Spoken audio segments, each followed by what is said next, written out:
Bienvenue, c'est Jules Chenu. Aujourd'hui, vidéo sur l'apnée du sommeil qui commence toujours de la même façon.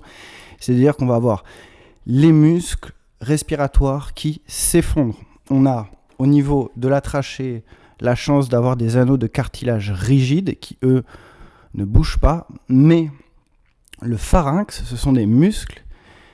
Et durant la nuit, ils vont se détendre, ils vont se relâcher. Les voies respiratoires vont s'effondrer. On va avoir le niveau d'oxygène qui va baisser. Donc on va avoir une décharge d'adrénaline, on va avoir la tension artérielle qui va augmenter, la fréquence cardiaque qui va augmenter, et du coup le cerveau va dire réveille-toi, respire, et là on va se réveiller pour se rendormir juste après. Les symptômes sont assez évidents, il y a beaucoup de symptômes qui sont évidents, respiration qui s'arrête et qui repart, le halètement, les fameux ronflements, on a aussi des bruits d'étouffement qui sont assez... parfois des pincements qui sont vraiment typiques, mais il y a d'autres symptômes qui sont moins connus, c'est notamment peu connu, mais vous pouvez avoir de l'apnée du sommeil sans être ronfleur. Et là on a d'autres symptômes, on a par exemple quelqu'un qui peut des mal de tête, mal de crâne, quelqu'un qui va se réveiller très très fatigué tout le temps, quelqu'un qui va être très très irritable aussi. Ça c'est des symptômes invisibles, moins connu que le ronflement ou les bruits d'étouffement la nuit ou le halètement la nuit ou la respiration qui s'arrête et qui reprend, mais qui sont tout aussi importants à détecter. La première chose qu'on va faire en tout premier, avant d'aller voir le médecin généraliste, on va récolter des preuves.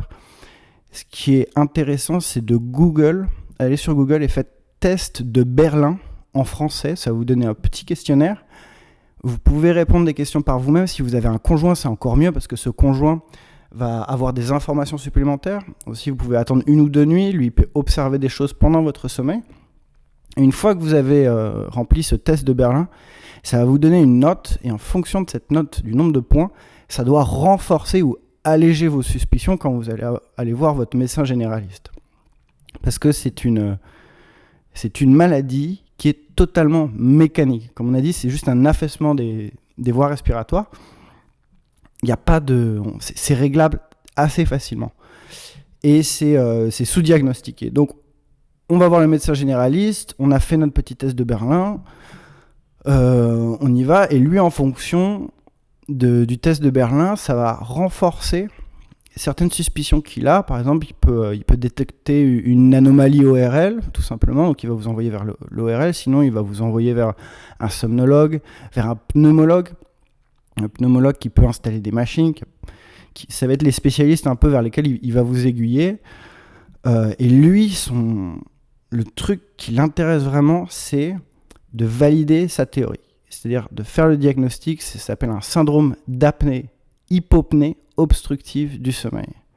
Syndrome d'apnée-hypopnée obstructive du sommeil. Lui, son rôle, c'est de déterminer si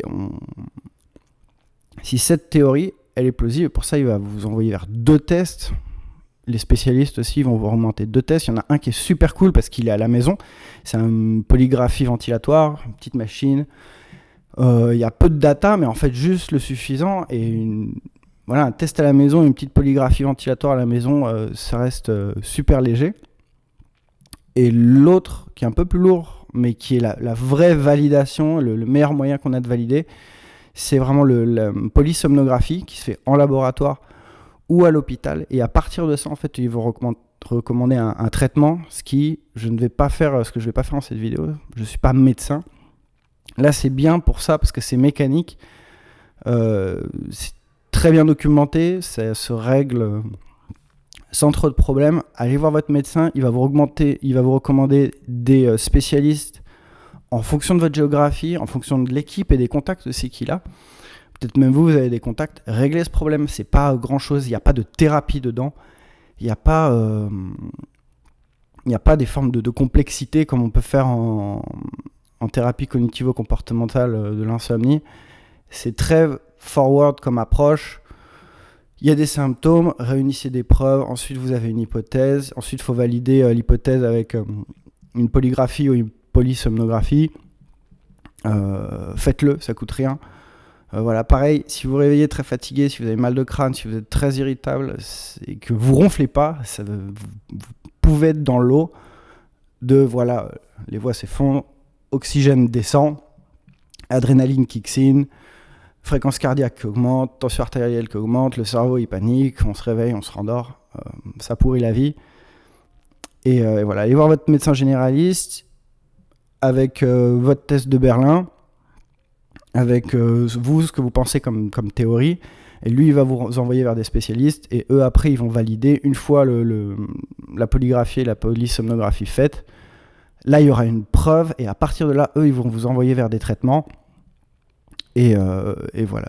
Ça, c'est pas mon métier, mais c'est important, parce qu'il y a beaucoup de gens qui souffrent du sommeil ou qui ont peu d'énergie, ils vont aller voir des spécialistes qui n'ont pas forcément... c'est pas les bons spécialistes. Des gens comme moi, ils vont pas vous aider dans ces cas-là parce que c'est purement mécanique. Voilà, je vous dis à bientôt, au revoir.